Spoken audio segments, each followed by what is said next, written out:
I've always really enjoyed going to sea, even before I figured out which medication to take to keep me from getting seasick. So when I was getting seasick, I still kind of enjoyed it. But going to sea was always the most fun.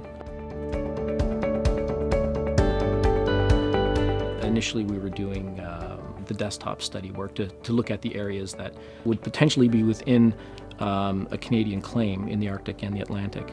And when the project grew, the fact that I was a geologist helped, and I got to be slotted in, so I got to do some of the science. When you start one of these jobs, there's a 2 or 3 day process where you're deploying the gear. So we're dealing with a 3 or 4 or 5 kilometer long streamer, which is like a soft, puffy garden hose that would sail behind the ship just below the water surface, and all of our listening devices are attached to that.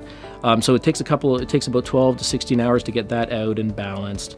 Then when things get going, if things are going well, it's very smooth. You just, every 15 or 20 seconds, you hear a bump, and then you hear another bump, and you hear another bump.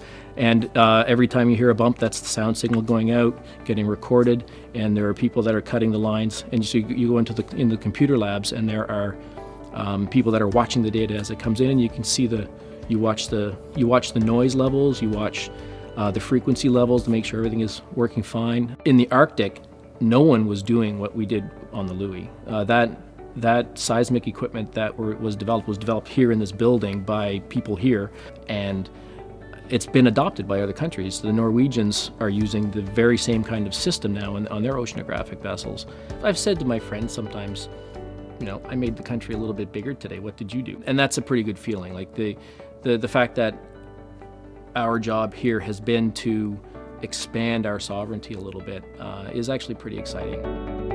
One of the things that this project has allowed me to do is actually to work more as a scientist. When I came in, I was working more as at a technician's level, but by going out to sea and collecting the seismic data, it's given me the opportunity. When we come back, we've done some processing on the seismic data. Now I'm actually working it up, looking at the stratigraphic history of the margin, and writing scientific papers. That's really exciting. It's not something that I had done, and it's not something I frankly thought that I would get to do since I graduated.